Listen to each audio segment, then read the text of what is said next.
Good morning, everybody. Welcome to all again for our Saturday morning Wellbeing at Home session. And hello to all those lovely familiar faces. And a special welcome to those of you joining us for the first time. So today we moved it to 10 a.m. instead of 11 a.m. because the weather had been getting better. So you could all get on with your picnic plans or whatever it is you were doing today. And I can't believe it's so grotty this morning. Probably still got people like lying in bed not wanting to get up because it feels quite gloomy anyway where I am.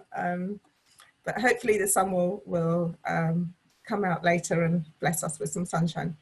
So I don't know. I don't know about all of you who have been with us from the beginning, but can you believe we're now into our 10th week of this Wellbeing at Home initiative? I just can't believe it. The time's passed really quickly, which kind of feels a bit counterintuitive, given that we've been in lockdown. But for me, anyway, the time's passed really quickly. I can't believe we've been doing this for 10 weeks. And I've been having a lot of fun with them and getting to see you and every Saturday morning. So thank you again for supporting us with these. And for those of you who don't know, we started the sessions because so many of our clients had to postpone their wellbeing breaks. So we wanted to bring you some practices in your home and make you feel a little bit better while we were going through these kind of weird times. And I feel incredibly grateful to have access to so many great practitioners and experts through my job. And over the years, I've got to know many people in this area. And I've also learned a lot from them.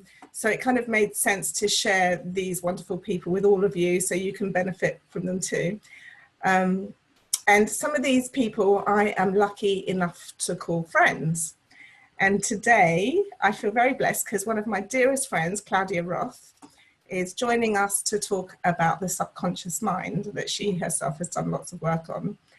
And Claudia and I kind of share fascination with this subject matter, and we're always chatting about the games our minds play with us and how it limits our potential, and we share stories, and it's it's a journey we've both been on, but Claudia's really taken it forward.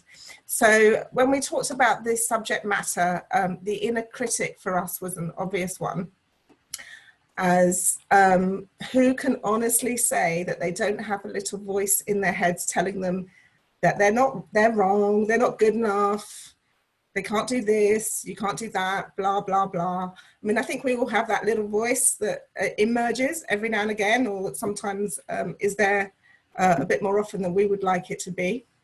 So I would like to introduce Claudia. So Claudia, say hi. Hello there, good morning to everybody. I hope everybody is well, enjoying this beautiful weather called summer rain. It's actually quite nice, very refreshing, I found. Yeah, after yesterday, I've got to say I was complaining a little bit yesterday about the heat, which is weird, but I was. So Claudia held a very senior position in luxury hospitality. And she spent her time traveling around the world in first class, staying in the best hotels around the world. And she was an extremely glamorous lady. I mean, she still is quite glamorous, to be honest. She always looked perfect, totally polished. And she had, from the outside looking in, this like perfect lifestyle. But then she decided to leave all of that. And she left her old identity and reinvented herself. And she now has a business called Soul Luxury, where she consults with businesses on how to connect more consciously with their clients. She's also an author, and she's become a quantum energy coach. So Claudia, please share with us your story. I mean, just tell the participants a little bit, what made you leave your glamorous lifestyle and kind of what emerged from there?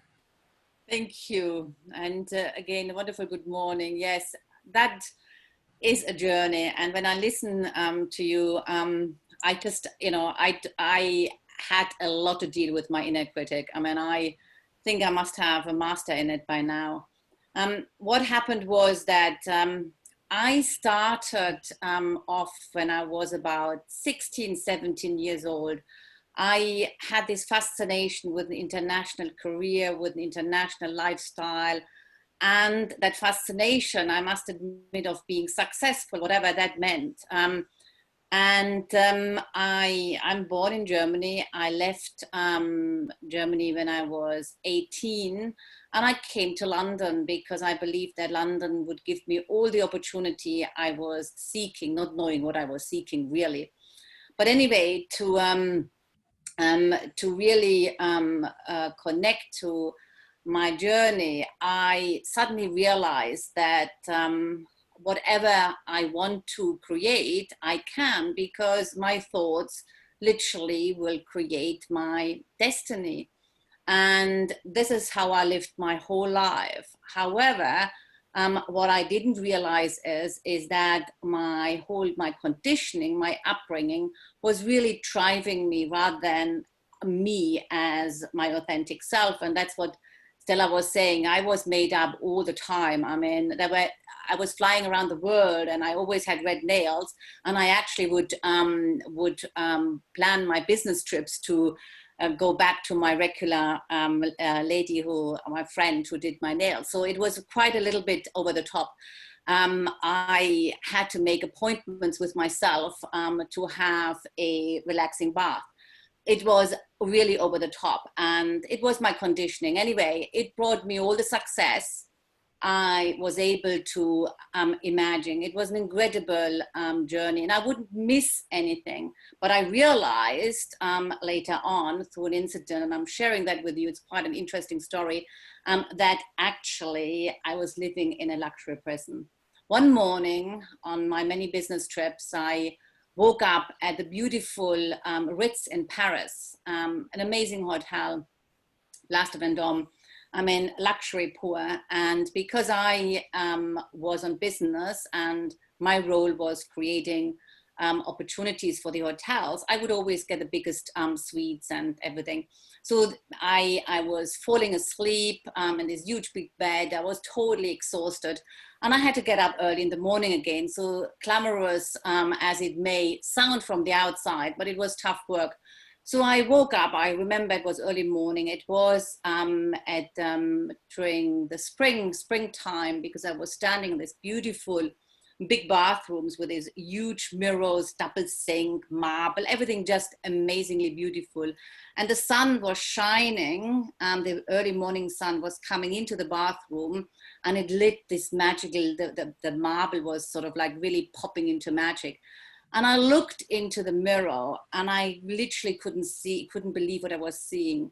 I fell asleep on my BlackBerry, and the mark of my BlackBerry at the time, not an iPhone, was literally on my face. So I realized that something is out of balance, something is not quite right.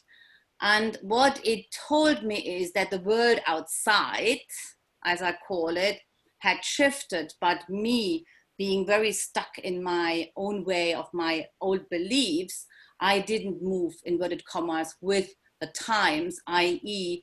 with my heart. And that really set me off to evaluating what could life be beyond the corporate world. And that's another story. But that was I call it knocking, awakening, whatever you want to call it. But that moment, I recognized it's time to shift my thinking. But I didn't even understand what it meant, shifting thinking. So then you embarked on in a completely different direction. Totally. Yeah, and we can go into that another time in the detail around that. But one of your initiatives was to create this very beautiful journal called Self-Love, which I absolutely love this journal, because it's in typical Claudia, because everything she does is very perfect and very creative and beautiful. So every page is just beautifully done. I mean, it's like I don't even want to write in it because it's just too beautiful. But anyway, Claudia, explain to us why you did this and what was your inspiration behind it, like kind of what brought that on, as a backdrop, I guess, to this talk about the inner critic? If anybody would have told me when I was flying high that I would ever talk about self-love, I would have said, no way. This is not a topic I understand anything about it, because at the time I didn't. But what happened is that whilst I was sort of understanding that I had to leave my self-image of that corporate successful individual behind, I needed to fill that void with something, but I did not know what. So I gave myself time to really continue practicing meditation and inner work. One thing I never ever gave up, even during my career, my meditation. Every evening, no matter where I was, at 10 o'clock, if a client would entertain me or I had meetings with my dinner, at 10 o'clock, I had always a business call. It didn't matter where in the world I was. I said, I now have my appointment. And that was my time to meditate. And whilst I then left the corporate world, I really took charge of my inner world. I had a routine whereby every morning I would wake up, I would do some exercises, some yoga, meditation. And then gradually, as I became more quiet and I connected more with my inner self, then suddenly new thoughts and new awareness was popping up. And then I couldn't keep it within. I wanted to share, but I couldn't share it with anybody in my field, because at that time I was in that sort of Neiman's land. I did not have my old friends or inverted commas friends, they were not in that space. My new friends I hadn't really developed, because as I said, I did not know at that moment who I was. So I did a lot of writing. I call it morning pages. I would meditate, and then I felt just thoughts coming, ideas coming through me. And I would write every morning, sometimes in half an hour, sometimes an hour. And I did this for many, many months. And then what happened is I connected to an idea I had many, many years ago, that I wanted to create a journal, but I never thought I would do it because I'm not an author, or, that was my inner critic. And a friend of mine last Christmas gave me a journal. And I got such an incredible insight by something beyond me. This is what you do. You use all your morning pages. Obviously, a lot of work had to happen in order to create that journal, and you create your journal. And that I followed that guidance. And during that time, I didn't have inner critic, because I didn't see this as anything real, so to say. I played with it. I allowed myself to see where it wants to take me, because if I would have taken this as a project of I do it, and this has to be like that, I know my inner critic would have sabotaged it. I mean, that would have been clear. So it was a guided process. That's how I see it. But how did you get over that inner critic? To say, because you mentioned earlier, well, I didn't see myself as an author. I didn't see myself as being capable of doing this. How did you kind of move beyond that to be able to do it? In fact, to write about it. So what happened was when this project became more sort of, wanted to see more of its manifestation, where I spoke to some trusted friends, Stella, we talked, I said, Stella, this is what I plan. What do you think? And then I got courage. And I sent it to some other people as just to read about it. And when I realized that this was positive, that I received positive feedback, I thought, okay, I now need to act on it. And the moment when I realized I had to act on it, then the inner critic came. And I decided, okay, let's do this. you are not jeopardizing something which wants to see manifestation. Instead, I'm going to work with you. So I went on, inverted commas, an inner research and really try to understand my inner critic. So I went very deep, and I discovered a lot. But by the more I understood and I learned about my inner critic, the more I could actually become a friend with it. And now we have conversations. When it pops in, I literally, I put my, I move my head like that and I talk to it. And I said, okay, I know that you're here. I hear you, but not now. I have something else to do. Right. It's interesting. It's such an interesting subject, because most people's inner critic, I think, it is shaped from like neural pathways that were set when we were very young, so what our parents said to us, or there's this well-known fact that public speaking is more people are scared of public speaking than death, which I always find fascinating.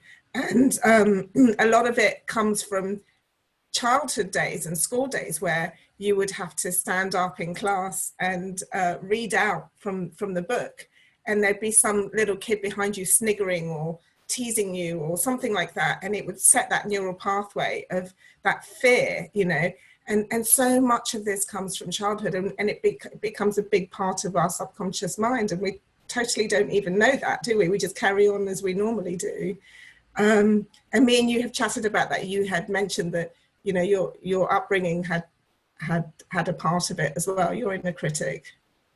Absolute. And and we should do this exercise because it's quite fascinating to really become aware and to name the inner critic, what it wants to continue to say to yourself. Because if you really think about it, it's a negative conversation, and we literally act on it. I mean, sometimes when we listen to our inner critics, we would not talk to a friend like that, but we're talking like that to ourselves.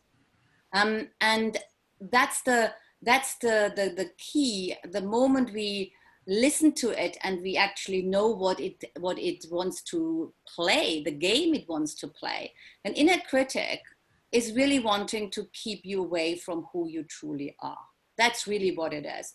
And an inner critic, really, when you explore it, has something to do with childhood, some incident, like you were saying at school, or you buy a beautiful present for your mother, this beautiful bunch of flowers, you give it to her for birthday, and she says, oh, I don't need flowers, because maybe she just got beautiful flowers in the garden, or whatever the situation is.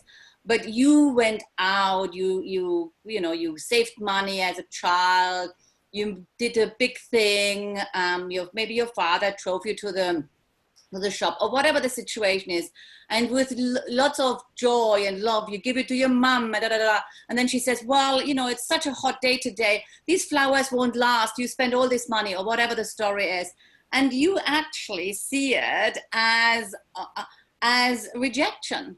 So, the moment you see it as rejection, then I'm not good enough, my mother doesn't love me. And this can be so deep that you're carrying this situation your whole life.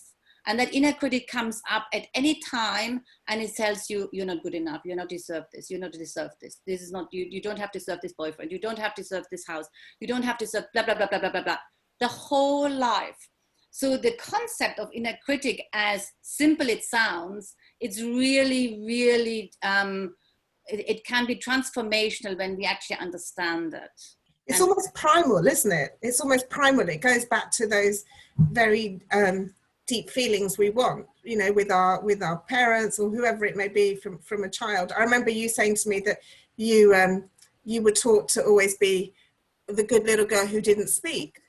So you felt you didn't have the voice to be able to be able to express yourself, and that was your inner critic around the book. Like who would want to read that? I'm taught to just be a quiet little girl. So it's all that conditioning that we carry with us throughout our lives, and we don't even know it. That's what makes me That's what I find fascinating, is like, you know, you find it out much later in life. Imagine if you knew about it when you were in your 20s, or, you know, even before. Yeah, so it's really interesting. Can we do a little reflective question for our group here? Yeah, can we do a little reflective question where you all just take a minute or so and just to think of something from your childhood that you believe has shaped your inner critic? Just take a couple of minutes and jot that down. If you want to put it in chat, please feel free. If you want to send it privately to me, so you don't, and then I can just read it out, you can do that, or you can even speak if you would like that. So we'll just give a minute for that, because I think that's a nice thing for people to just stop. And I would like to say, don't be shy to share it, because I tell you, your inner critic, 50%, 60%, 70% of us will say, oh my God, I have the same. So this is the interesting part. You know, we think we are the only one who believes I'm not good enough, or whatever the situation is. But actually, you know, when you go out and you meet somebody, then you feel inadequate, you're not good enough, and the other person feels the same. This is the weird thing. So yes, the reflective question is very fascinating, actually, and we will see that there's a lot of overlap. Yeah, and it's interesting, sometimes the people who appear to be the most confident have as big an inner critic as you. Yes. No? Exactly. That's, and then you're sitting together and both, you know, from that place of the inner critic, oh, she thinks I'm not good enough, and then the other one, she thinks I'm not good enough. Yeah, absolutely. Absolutely. I have some that are coming in here. So one of them is my mother saying I'm not as bright as my brother. Oh God, that's classic, isn't it? Feeling like failing and not being good enough as a teenager at school. Having a nervous mother who was scared to let us do anything made me want to do everything but not be good enough. I'm not good enough. I think it comes from a moment in class when I put my hand up and got something wrong, got ridiculed. This has hugely impacted me and kept me small. It's only now when I'm aware of this inner work that I have managed to move through this. So true. I was praised so much as a child. I struggle now without praise. Now that's interesting. That's an interesting one. That one's that one's very interesting. When I tried to be affectionate with my mum, aged about 5, and she said that my hands were all grubby. Oh, bless, yeah. Must be the best, top of the class at school, at tests, competitive. Being told ugly by friends at school. Being bullied as a child and not being supported on this by my parents. Wanting to go to stage school. My father said I wasn't good enough. He was probably right. Oh, that's your inner critic speaking again. Mother who was criticizing the way I dressed, choice of clothes, and the way I ate. Protecting me from making mistakes, instilling fear in those mistakes are made when actually those mistakes allow growth rather than suffering. The inner critic equates mistakes to fear and worst case scenarios. You know, gosh, thank you everyone for just being open enough to share that. It's so, that some of these are so classic, and I'm sure a lot of us can relate to them in one way or another. You know, the school incidents, the mothers do a lot, don't they? Without realizing, they do their best. They try for us. They want to love us, but they do. They do fuel this inner critic. What do you think, Claudia, about some of these? This is very exactly, and you can see that these inner critics come from childhood experiences. They had such an incredible impact on us. We created meaning from these situations. That's really what it is. And we, over the years, came to believe that this is reality. That's really what it is. And in fact, it goes as deep as that we are taking this as our identity. That's what we think who we are being. And that's why it is a very profound concept, and a concept, if we get our understanding, if we really work with it, it can be totally liberating, and it really can set you off onto a path to really to an authentic and happy place. I must admit, I'm now so deeply happy, grateful. I couldn't have even imagined, because when I lived that other life, I thought I was very happy, and I was from that perspective, but I was not connected to my heart. And now I'm living with in my body, with my joy, with my an open heart, and that's the shift, and allowing yourself to not getting carried away by the inner critic is can be life changing. I mean, as simple as that, can be life changing. Yeah. But certainly, it helps you to become free.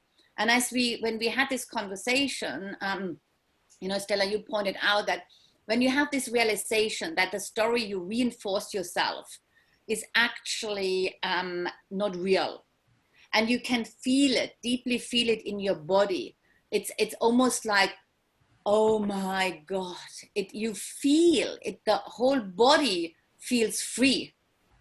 It's almost like you have shifted tons of stuff out of your body. It's a very liberating and freeing experience.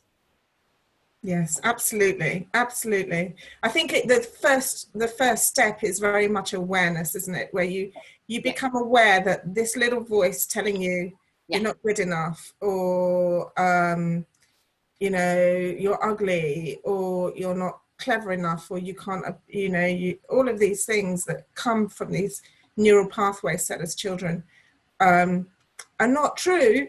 They're not facts. It as you say, your body relaxes, because these thoughts make us feel, we hold those in our bodies as well. So we hold that tension, and that kind of stuff can lead to disease too. So it is, it's profound when you realize it's actually, the first thing is awareness. It's being aware that these are just stories. It's not fact. It's someone said, and probably the people who made those comments, like your mother or someone at school or whatever, they probably can't even remember saying any of those things. That's the interesting thing. Or they didn't consciously mean those things, and then we took them and we made them into a story in our minds, and then it became our identity. It's fascinating. Claudia, tell us more about the inner critic, please. Just tell us. What is important for us to recognize is that the inner critic is something which stems from an experience which we have allowed to make meaning from. And usually, as I said, we are very open for these influences at an early age. And usually the inner critic comes through somebody we see, we trust, or we see as a higher figure of authority. Teachers, as an example, family members, even siblings. So this is usually where it all starts. And for a long time in our lives, we are not even aware that these inner critics are actually influencing our lives. We are just not aware. There is a period in our lives we are not aware. And then if we are fortunate enough and we are together here to explore that topic, therefore we are fortunate enough, a situation of could be a random, it's usually a random situation, suddenly shifts, and you realize maybe what's happening in your mind is actually not reality. And then there is another point. You either have this awakening and you decide to explore that more, or some people are really afraid even to get into that sort of, let's call it self-development, personal exploration, reflection, whatever, and they shut the door.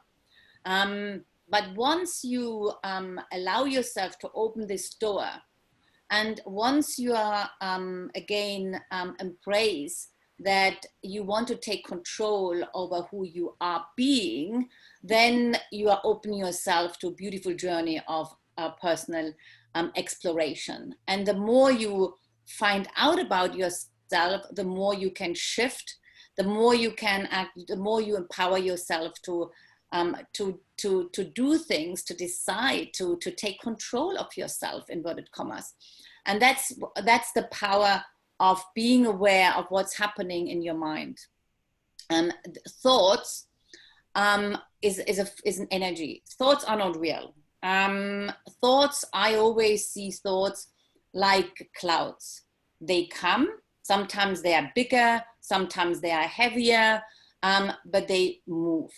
And when I now have that, sort of inner critic coming, and it comes, that is, you can't suppress it, because the more you suppress it, the more it bubbles up. And the interesting thing is, if you shut it down, you may think you have it under control, but wait for another situation, a similar situation, or anything close to what you have experienced, basically getting to this, having this inner critic, will just get bigger. The cloud gets bigger.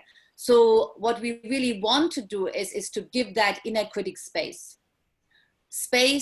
love, compassion, because it's there, it's part of you, and it wants to be acknowledged. It wants to be heard. Okay, so you have, as you said earlier, you have a conversation with your inner critic, and you acknowledge it, but you say to it, well, I'm not going to listen to you right now. It depends. It depends when it comes. Yeah. So when I'm, for example, somewhere and I'm, doing something and it pops in, and I know that for that moment in time it's destructive, I hear it, I acknowledge it, but I put it aside. Because at that moment in time, it would really, for example, if now my inner critic would come in, that wouldn't be good for that, for our conversation. So I'm now aware I can park it. But I will choose at another time, maybe during an evening walk or whatever, have a conversation. Why did you pop up? What is the reason for it? And the more I actually talk to it, the more it finds its peace. Because it's an energy which within you, which you have not made peace with. That's really what it is. You still live in that moment where that situation happened. That's really what it is. And as long as you are living emotionally, energetically in that moment when it happened, you cannot heal it. So we have to go back to that situation and really forgive our mother or whatever the situation is. So you then take it to the next level, and you really start with forgiveness work. You forgive your mother, you forgive your teacher, because at that moment in time, that person who created that default pattern in you, they did the very, very best at that moment in time they were capable to. Otherwise they wouldn't. If they would have known that they are having such an impact with that, perhaps simple statements, and like you said, Stella, they may not even know it. Surely they don't, actually. Mostly they don't. They wouldn't have said it. They wouldn't want to have given you, that lifelong problems. But the thing is that we need to take the responsibility to forgive that situation. So it's forgiveness work comes in there. Yeah. It's always like delving back into our past to understand how we move forward. It's interesting. Shall we do a little bit of work from your lovely journal? Yes. Yes. Now, you will be surprised or not, and the journal has got 28 days, and it is structured in weeks to create new awareness. Now, on day 2, I talk about silencing the inner critic. I'm sure it's not by default because we all have it. And when we do this inner work, we need to really be aware of the inner critic, because that inner critic may say to you, you are not worth spending time on yourself. You need to look after, you need to do this, you need to, whatever the story is. So to actually honor your inner critic and overcoming your inner critic, to allow yourself to give yourself that space for your own inner work is very important. So I would love to read the text. It's very short. The book has been designed for that reason, because we, not all of us have a lot, have an hour every day to go into our inner work. So this journal is designed so that you can dip in, dip out, 10 minutes, 5 minutes, whatever is good for you, but doing something on a daily basis to remind yourself that you are worth it, because self-love is the basis for everything. If you truly love yourself, you will always take decisions based from your heart. And that's when we walk, when we are really aligned to who we truly are. So silencing the inner critic. Sit back and just let the words move into you, or just observe it. And then when the inner critic comes up and says, what is all this about, or whatever, just observe it. Everything is fine. Every thought is fine. Every feeling is fine, as long as we are not getting involved in our own traumas. Inner progress is often categorized by subtle shifts in awareness and aha moments. For those of us who are wired to wanting to make progress, such moments help us along. Sometimes much time passes without a single such moment. Our inner critic might complain and tell us that we are at a standstill. This will only make us feel impatient and frustrated and serves no purpose.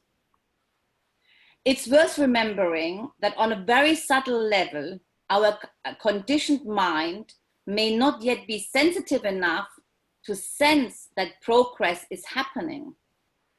We have curated and reinforced our personality over decades, mistaking it for who we are. We hang onto it for dear life. And as we start to grow out of old habit patterns, the ego tends to fight back even more intensely. Then we need to be especially patient with ourselves. And that's when the inner critic is really strong at work. So every day has got a reflective exercise. Acknowledge your regrets and progress. Take a deep breath and look back at your life. Acknowledge your progress as well as regrets and perceived mistakes, knowing that these two have helped you progress. Are you the same as you were 5 years ago, 10 years ago, 20 years ago? What do you see has changed, and what has stayed the same about you? Allowing whatever wants to come to mind, make notes here. And you may want to consider that, thinking about your inner critic, how has it made you regret something? And that's okay. Acknowledging it's okay. What we must avoid is putting meaning onto it. A regret is not bad. A regret is a situation. It's a fact, but it's okay, because everything you experienced, everything has given you that life experience, made you who you are.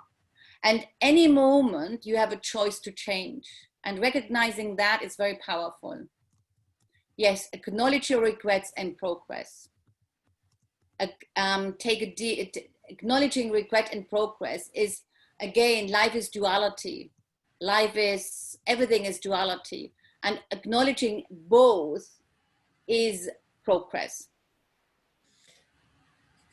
I've just typed it into the chat, and perhaps we can just take 5 minutes for everybody just to reflect on this exercise that Claudia just read out and I've typed in. And then perhaps maybe we can share or not, but let's just take 5 minutes just to kind of work through these thoughts and maybe write them down. Again, feel free to share on chat or not, or privately, whatever feels right for you.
Gosh, there's some beautiful sharings here. Thank you all, really beautiful.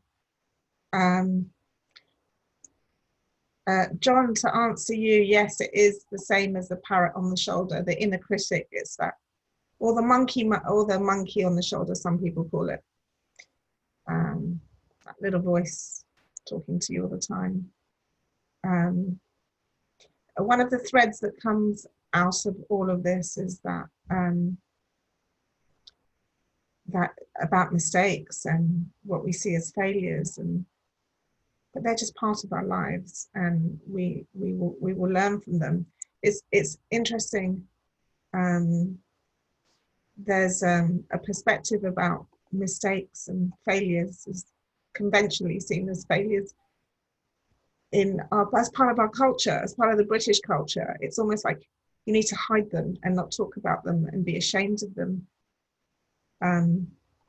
Yet, if you go over to the States, it's almost like people wear them as a sign of progress. Like if you make a mistake, I'm thinking about the business world in particular. You know, if you make a mistake or you've had a failure, it's seen as a sign of progress because you've learned from it. But I think it's very much embedded in the British culture, like you have to hide and not even acknowledge what you see as a mistake or failure. But it's just all a learning experience. And Lisa, that's what you said too. It's absolutely.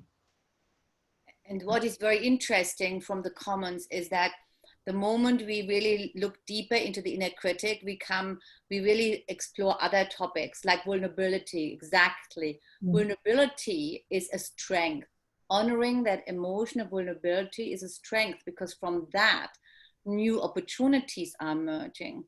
Regrets is just, again, what our mind wants to put onto that situation. It's an experience, and any experience is a powerful experience because it is life. Life is made of experiences. It's always how we react to situations. And we have, that's the only control we have, how we react to any situations, to any thoughts. Yeah. Now, I would like to, yeah. Exactly. We are being loved the way we are because we are perfect. We are perfect in our essence.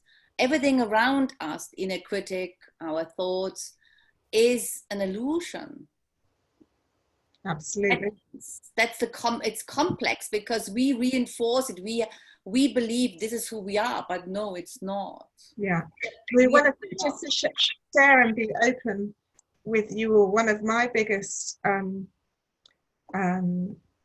learnings and it came from childhood as well, was I never felt loved enough by my mother, which is absolutely not true because she loves me to death. But it was a neural pathway that got set by some circumstances. So therefore, I never felt good enough, and I never felt, I always felt like I had to achieve so much to feel good enough. And only probably the last 5 years I've been aware of that. I wish I had known that earlier, but this is something that I have learned throughout my life. And I put this up on my desk because I'm always criticizing myself that I haven't done enough, I haven't, achieved enough, or whatever it may be.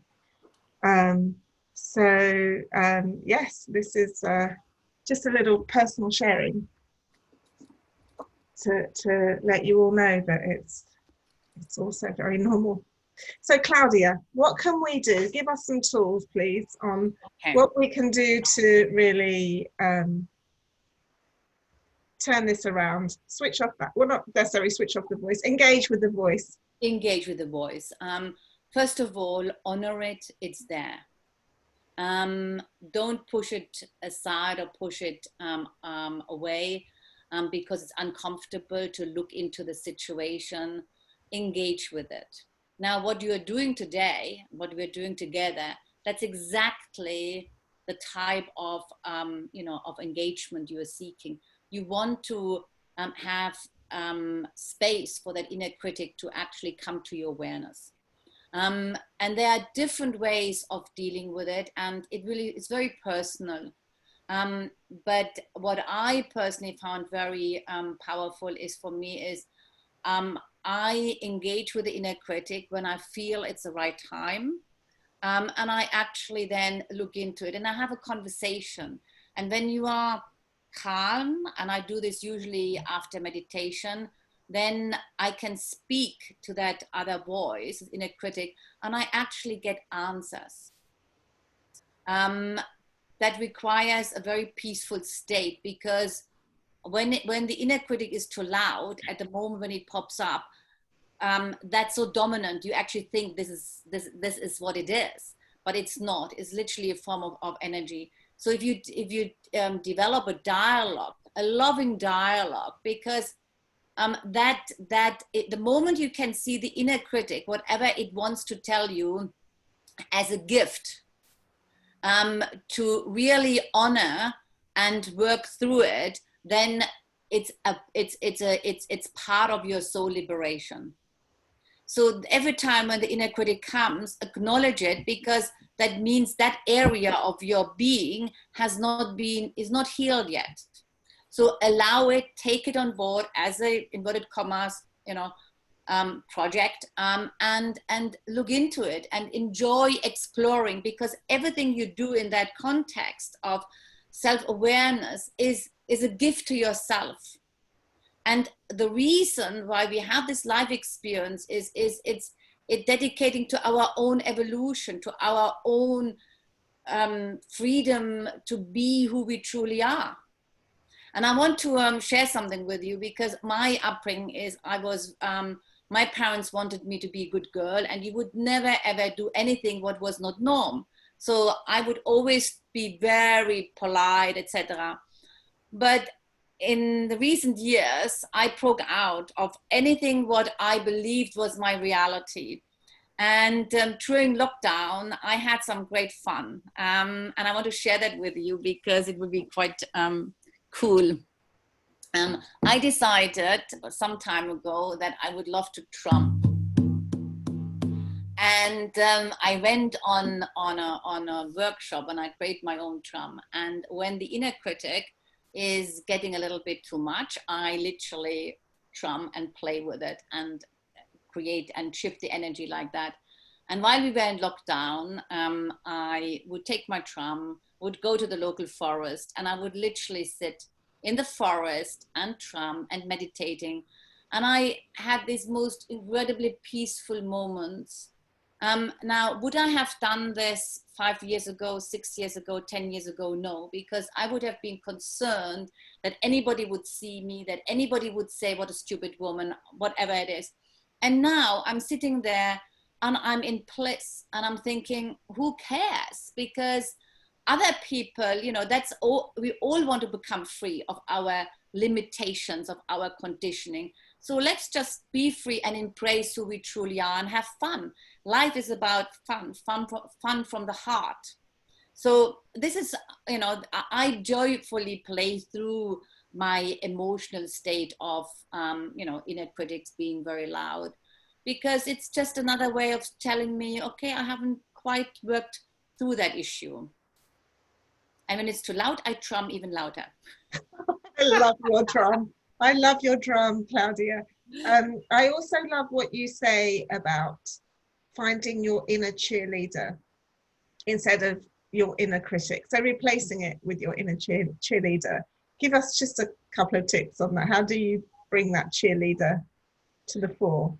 It's really embracing at that moment in time moments of joy, like with a drum. That's my cheerleader. I sing, I shift the energy, because that inner critic can be very hard, and it really sort of pushes you down.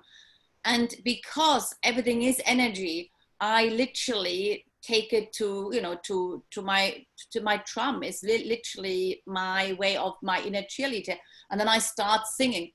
Again, now I'm saying I can't sing, and I can't sing. It's obviously another inner critic, but now I don't care. I just do it because I'm doing it for myself, not for others to judge me.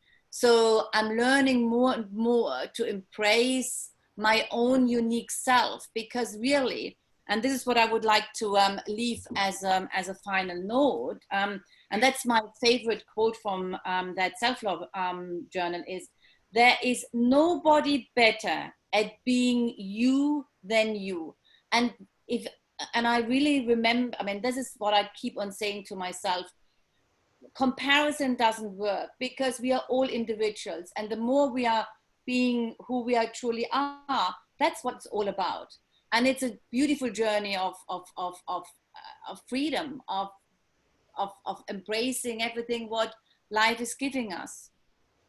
Yeah, absolutely, absolutely. So find whatever it is that brings you joy, whether it's banging your drum or singing or dancing or doing art or running or whatever it may be, and shift that energy when your inner critic starts and tells you you're not good enough or you haven't come far enough or whatever it may be.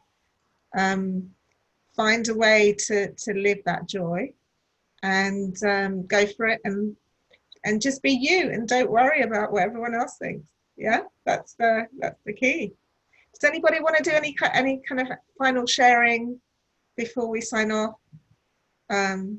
Any thoughts? I see there's chat about the Science of Wellbeing course, the Yale course. Yeah, I haven't done it, but I've heard great things about it. So that's great. Yeah, that some of you are doing that.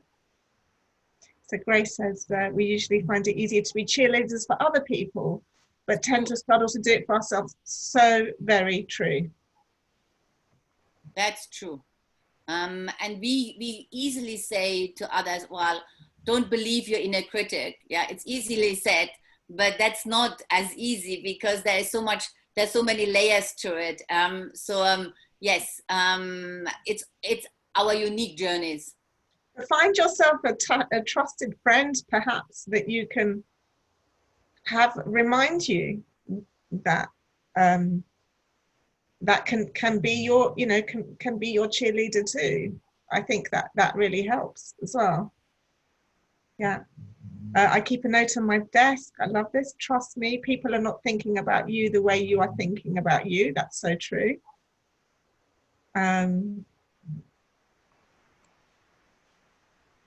Try to see yourself as your greatest advocate, Doug. So true. Wonderful. Correct. Yes. So as long as you don't hurt others, be yourself. Absolutely. Wonderful. Okay, well, thank you so much, Claudia. So yeah, what does the inner critic now say? Was it good enough? You see? Yeah. Look. What do you think? What does your inner critic say? My one? Yeah. Was it good enough? Was I good enough? You see? Here it popped up. But no. I better go drumming now. Go drumming. Of course it was good enough. And the comments here are saying that. It was plenty good enough, says Amy. Very useful and inspiring. A lovely session. There you go. So you were awesome. Awesome, Claudia. Oh my God, please more. Yeah. We all need this. Everybody needs that. And I think that's another this was wonderful. Like, give people kind words, you are their inner critic. You're a wonderful audience. Yeah, they are. They are wonderful. We're blessed to have them all. They are very wonderful. So thank you all again for being present as part of this community, what we're doing here. I'm absolutely loving it, and I'm so pleased we're of value to you and helping you. And have a lovely weekend, and I will follow up as we normally do with the recording of this, and also details on how to get this lovely journal, which I would recommend. It's beautiful, and also just to work through it. It's a lovely journey, and we'll be in touch about next week's session. But in the meantime, thank you, Claudia. Thank you, Stella, and thank you to you all. Big hugs, and stay healthy, stay inspired. Thank you. We're all good enough. Everyone's good enough. Brilliant. Bye-bye, everyone. Bye. Bye.